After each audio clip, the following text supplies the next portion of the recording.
Cornflour, baking powder ও soda ছাড়া মাত্র 1 চামচ চিনি দিয়ে আজকে আপনাদের এমন মুচমুচে ও ফুলকো বেগুনি বানানো শিখিয়ে দেব, যেটা শেখার পর আপনি বেগুনি বানানোর মাস্টার হয়ে যাবেন।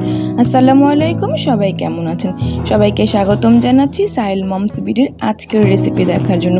বেগুনি বানানোর জন্য আমি এখানে প্রথমেই নিয়ে নিয়েছি একটি বেগুন। আমি বেগুনগুলোকে এমন লম্বা লম্বা পাতলা করে কেটে নিয়েছি। আমি এখানে লবণ পানি দিয়ে ভিজিয়ে রেখেছিলাম 10 মিনিটের জন্য। এখন একটি চালনির ওপর দিয়ে দিচ্ছি 1 কাপ বেসন। এই বেসনগুলোকে আমি খুব ভালো মতো চেলে নেব। আমি এই বেসনের ব্যাটারে 1 চা চামচ চিনি ব্যবহার করেছি। সেই চিনি বেগুনিগুলো মুচমুচে ও ফুলকো করতে সাহায্য করবে। দিয়ে দিব 2 টেবিল চামচ চালের গুঁড়ো এবং 1 চামচ চিনি। এগুলোকে খুব ভালো মতো চেলে নেব।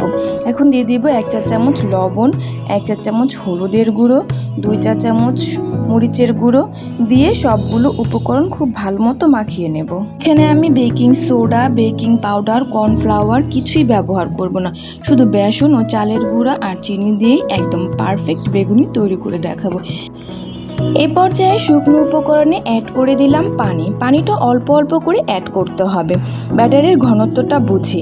এ পর্যায়ে আমি ব্যাটারটাকে ফেটিয়ে নিব 7 থেকে 10 মিনিটের মতো।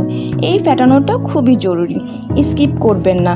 ফেটাতে ফেটাতে দেখবেন ব্যাটারের রঙটা চেঞ্জ হয়ে অনেকটা ফ্লাফি হয়ে যাবে। এ পর্যায়ে আমি ব্যাটারের ঘনত্বটা আমি আপনাদের দেখিয়ে দিচ্ছি। ব্যাটারটা একদম ঠিক হয়েছে। এ পর্যায়ে আমার ব্যাটারটা একদম রেডি।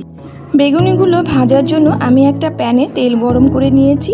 তেলটা যখন ধোয়া ওঠা গরম হয়ে গিয়েছে তখন আমি চুলার আঁচ মিডিয়াম টু লো হিটে রেখেছি। এবার কেটে রাখা বেগুনগুলোকে বেসনে ডিপ করে তেলের ভেতর ছেড়ে দেব এবং মিডিয়াম টু লো হিটে এটাকে খুব সুন্দর করে উল্টে পাল্টে ভেজে নেব। দেখলেন তো কত সুন্দর ফুলকো ফুলকো বেগুনি হয়েছে। আমি একইভাবে সবগুলো বেগুনি তৈরি করে নিয়েছি। দেখতে পাচ্ছেন কত সুন্দর কালার এবং মুচমুচে হয়েছে বেগুনিগুলো। ভিডিওটি এতক্ষণ দেখার জন্য সবাইকে ধন্যবাদ। সবাই ভালো থাকবেন এবং সাহিল মমস বিডির পাশেই থাকবেন। আসসালামু আলাইকুম।